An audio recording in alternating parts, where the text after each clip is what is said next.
దైవ జనాంగం నాయన, గుర్తుపెట్టుకో నాయన. నువ్వు పోతా పోతా మనిషిని తాకితే వాడికి స్వస్థత కలగాలి నాయన. నువ్వు అడుగుపెట్టి ఇల్లు ఆశీర్వదించబడాలి. నువ్వు కంటి చూపుతో చూసి ఒక పలకరింపుగా పలకరించి ఒక మాట పలికితే హృదయం పొడవబడి గాయపడి ఏడ్చి మారు మనసు పొందాలి. అలాంటి శక్తివంతమైన పాత్రగా నువ్వు తయారు కావాలి. అలాగూ నీ శక్తితో నన్ను నింపి వాడుకుంటేనే నన్ను బతక, నీవు లేకపోతే నా ఆత్మ నీ దగ్గరికి తీసుకోనాయనా అని ప్రార్థనలో మొత్తుకోవాలి. ఆ విధంగా శక్తితో నింపబడి సేవ చేస్తేనే సేవ. రాజీపడి చేసేది అసలు సేవ కాదు. ఏం చెబుతున్నాను? పౌలు కర్చీపు తగిలితే రోగం తగ్గింది, నడికట్టు తగిలితే రోగం తగ్గింది, పేతురు నీడబడితే రోగం తగ్గింది. మాయలే దొరకాలే అంటే చచ్చిన మనిషి లేచి కూర్చుంది.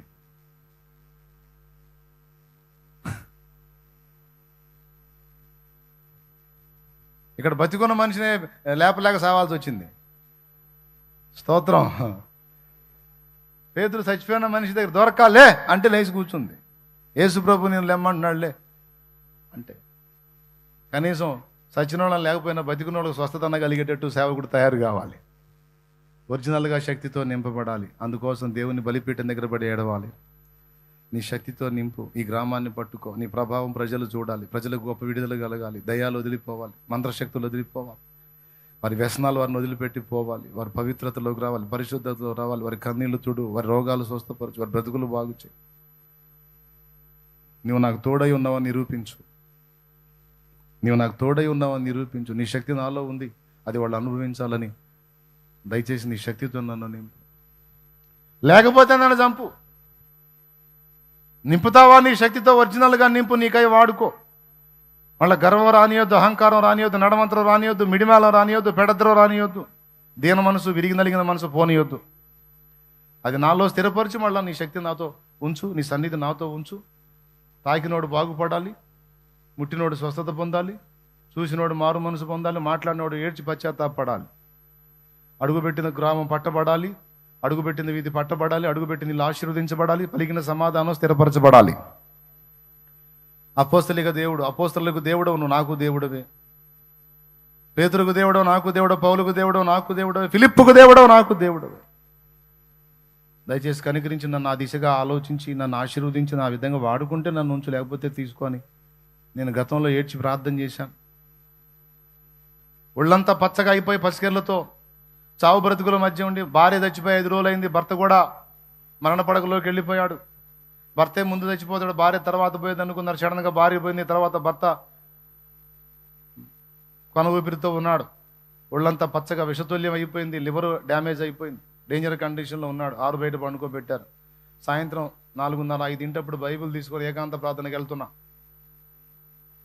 నన్ను చూసి పెద్ద పెట్టును నేర్చుకుంటా వచ్చింది ఆ బిడ్డ. అన్నా అన్నా అన్నా అన్నా సమయానికి కనపడ్డావు అన్నా అన్నా, అన్న చచ్చిపోతున్నాడు అన్న, వదిన చచ్చిపోయి 5 రోజులు అయిందన్న, అన్న చచ్చిపోతున్నాడు అన్న అన్న అన్న అన్న అని నేర్చుకుంటూ వచ్చింది. నువ్వేంది తల్లి నాయముడి పడ్డా, నేను ప్రార్థన చేసుకుందామని పోతుంటే పోనీ అమ్మా నాన్న అంటే, లేదన్నా చూడన్నా రాన్న, ఒక అడుగు రాన్నానే. సరే ప్రార్థనకి వెళ్తున్నా కదా, 2 ముక్కలు ప్రార్థన చేద్దాం, వదిలేసిద్ది, లేకపోతే వదిలేటట్లేదని వెళ్ళి అక్కడ ఆ కాంపౌండ్లోకి వెళ్తే మంచంలో పడి ఉన్నాడు. సాగు బతుకుల మధ్య ఉన్నాడు. మీరు నమ్మండి నమ్మకపోండి.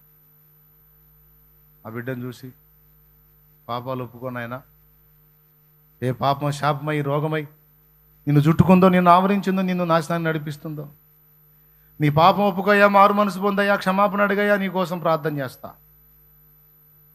అని పాపాలు ఒప్పించి ప్రార్థన చేశా. దేవుని మహాకృపను బట్టి ఒళ్ళంతా పచ్చగా అయిందంతా కూడా నార్మల్ వచ్చేసింది. సచ్చేవాడు బతికాడు, సజీవుడై తిరిగాడు.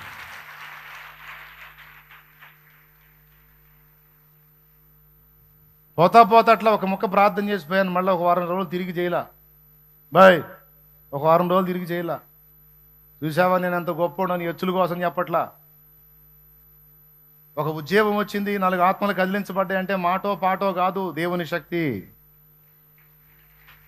చాలా మన పాటలు బాగా పడతాడు. ఏందో పాటలు బాగా పడి, నాకంటే బాగా పాడేవాళ్ళు చాలామంది ఉన్నారు. పాటలకు వచ్చారా? మాటలు బాగా చెప్తాడు. మాటలకు వస్తారా? మాటలకు హృదయాలు గాయపడతాయా? మాటలకు మారు మనసు పొందుతారా? పాటలు కాదు నాయన, దేవుని శక్తి ఒరిజినల్గా పనిచేస్తే జరుగుతుంది హృదయాల్లో కార్యం.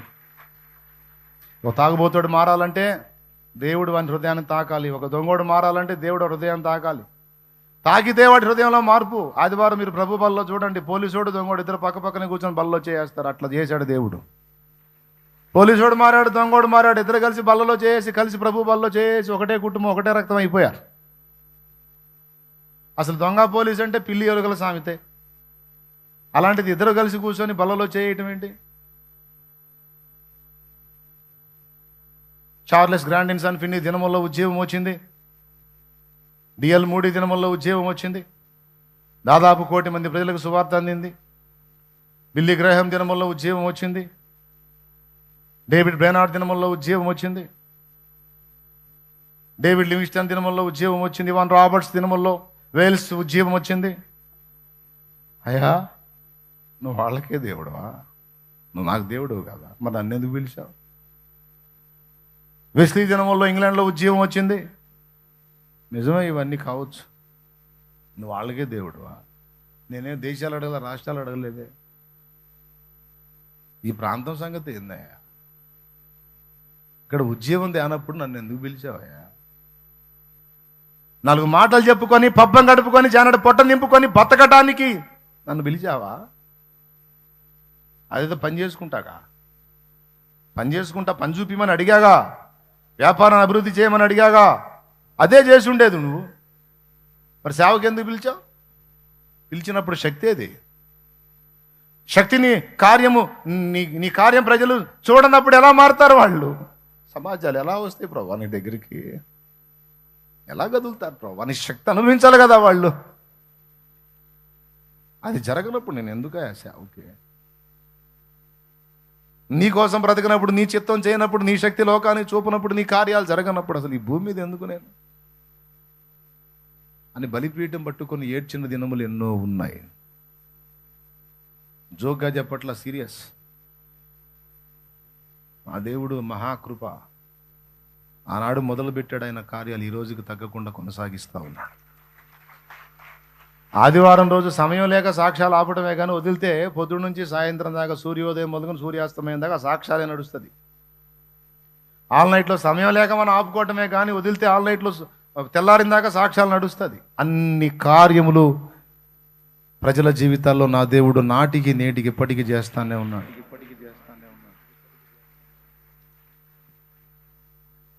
ఎన్నో జీవితాలు కాపాడబడ్డాయి బిడ్డలారా.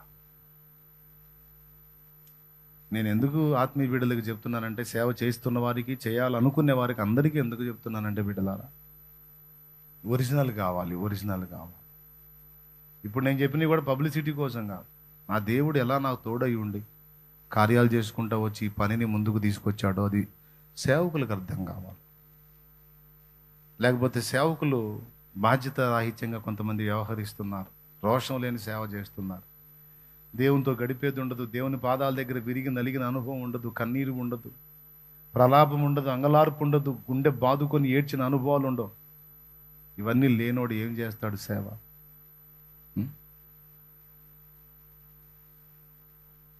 విరిగిన మనసే నీకే ప్రియము యేసునాథా, ఉన్నతమైన స్థలములయందే నివసించువాడా, విరిగేనా మనసు వసింప రావా, వసింపరావా, విరిగిన మనసే నీకే ప్రియము యేసునాథా.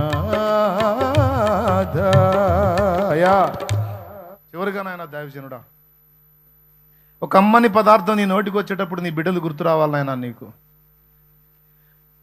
ఒక బిర్యానీ ఒక ముద్ద నువ్వు నోట్లో పెట్టుకుంటే అది తినేటప్పుడు నీ బిడ్డలు గుర్తు రావాలి. తండ్రి, నాకు ఈ కమ్మన ఆహారం పెట్టావు, నా బిడ్డలకి నూకలు అన్నమైనా ఉందో లేదో నాయన, నా బిడ్డలకి గంజి నీళ్ళైనా ఉన్నాయో లేవో, పిల్లలు తింటున్నారో పస్తులు ఉంటున్నారో ప్రభా, నాకైతే కడుపు నిండా కమ్మని అన్నం పెడుతున్నా, నా బిడ్డల గతి ఏంది అని అడగాలి. అమ్మలాగా కంచంలో అన్నం పెట్టుకొని టపీ టపీ తింటాం కదా, ఆ అన్నం ముద్ద ఎత్తేటప్పుడు నా బిడ్డలకు ఉందా అని అడగాల. అయ్యా నా బిడ్డలకి ఎత్తిందయ్యా. కన్నతల్లి తింటదా బిడ్డలు తినకుండా? కన్నతల్లి తింటదా బిడ్డలు తినకుండా? తన పిల్లలు ఇంటికాడ ఆకలి ఆకలి అంటే ఫంక్షన్కి పోయి కనబడొచ్చింది తప్ప కూర్చొని తినదు. వచ్చి తినకుండా పోతున్నావు ఏంటంటే, మీరు ఏదన్నా నాకు ఇవ్వాలంటే క్యారేజ్ పెట్టి ఇంటికి పోయి తింటాను, అంతేగాని నా బిడ్డలు అక్కడ పస్తుంటే నేను తిన్నంటది. బిడ్డల కడుపు నిండకుండా అమ్మ ముద్దెత్తదు. అది అమ్మ మమత. స్తన్యమిచ్చు తల్లి పిల్లలను గారవించినట్లు మేము ఈ మధ్య సాధువులమై ఉంటుంది అన్నాడు మహనీయుడు పౌలు మహనీయుడు. నాయనా, ఆత్మీయ బిడ్డలకి అమ్మలాగా ఆలోచన. తిను, మంచి పదార్థం తిను, నీకు ఏది దేవుడిచ్చినా సంతోషంగా కృతజ్ఞతలు చెల్లించి తిను. కానీ తినేటప్పుడు ఒక్కసారి బిడ్డల్ని గుర్తు చేసుకో. ఒక్క మాట నా బిడ్డలకు కూడా పెట్టయ్యా, నాకు పెట్టావు నీకు స్తోత్రం. నా బిడ్డలకి కడుపు నిండా అన్నం ఉందో లేదో.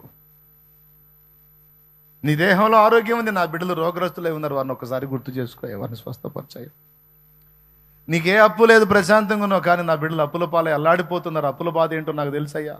కంటి నిండా నిద్రపోతున్నారో లేదో, కడుపు నిండా తింటున్నారో లేదో, ఎన్ని తిట్లు తింటున్నారు, ఎన్ని అవమానాలు పొందుతున్నారు, నా బిడ్డలు ఒక్కసారి గుర్తు చేసుకోయా. ఒక్క మాట, నా దేవుడు న్యాయవంతుడు. నీ హృదయంలో ఉన్నటువంటి ఆ ఆర్తధ్వనిని గుర్తుపట్టగలుగుతాడు, నీ పిల్లల్ని ఆశీర్వదిస్తాడు. నీ దగ్గర ఎదుగుతున్న బిడ్డలు నీ భోజనపు బల్ల చుట్టూ ఒలీవ మొక్కల వలె ఉంటారు. ఆశీర్వదించబడిన వారై ఉంటారు, వర్ధిల్లుతున్న వారై ఉంటారు, కృపా క్షేమములు కలిగి ఉంటారు. పచ్చగా ఉంటాడు. ఎందుకంటే నువ్వు సారం గల ఉపదేశం చేస్తావు. శక్తివంతమైనటువంటి కార్యాలు నీ ద్వారా దేవుడు జరిగిస్తాడు. అంతేకాదు, బిడ్డల కోసం మంచి వస్త్రం తొడిగేటప్పుడు నా బిడ్డలకు ఎలాంటి గుడ్డ ఉందో నాయన, నాకు మంచి వస్త్రం ఇచ్చావు, నీకు స్తోత్రం ప్రభువా. నా బిడ్డలో ఎక్కడ పట్టినా నా బిడ్డలో నాకు మంచి తుఫాను పడితే ఫస్ట్ నాకు బిడ్డలు గుర్తొస్తారు. మాదిరి కోసం చెబుతున్నా, ఎచ్చుల కోసం కాదు. నన్ను ఎచ్చులు అనుకుంటే మీ కర్మగాలిద్ది. ఎచ్చుల కోసం, ఎగస్టాల కోసం, బిల్డప్ కోసం చెప్పట్లా. మీరేదో పెద్ద మెచ్చుకుంటారని చెప్పట్లా. హృదయం ఎలా ఉండాలి, దైవజనుడు అనేవాడి హృదయం ఎలా ఉండాలి అనేది నిజంగా గుండెల్లో భారం ఉంటే ఏం మైండ్ ఉంటుంది అనేది చెప్తున్నాను నేను. పెళపెళ ఉరుములు ఉన్నతున్నాయి, పిడుగులు పడుతున్నాయి, జోరున వాన పడుతుంది. బిడ్డలు ఎలా ఉన్నారో అనే ఆలోచన.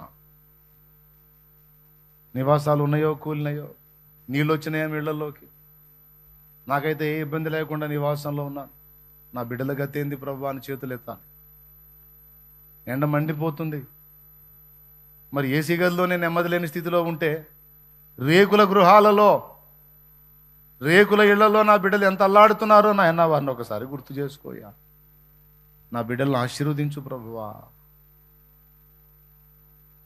అట్లా దైవజనుడి హృదయం అలా ఉండాలి నాయన. దైవజనుడి మనసు, దైవజనురాలి మనసు అలా ఉండాలి.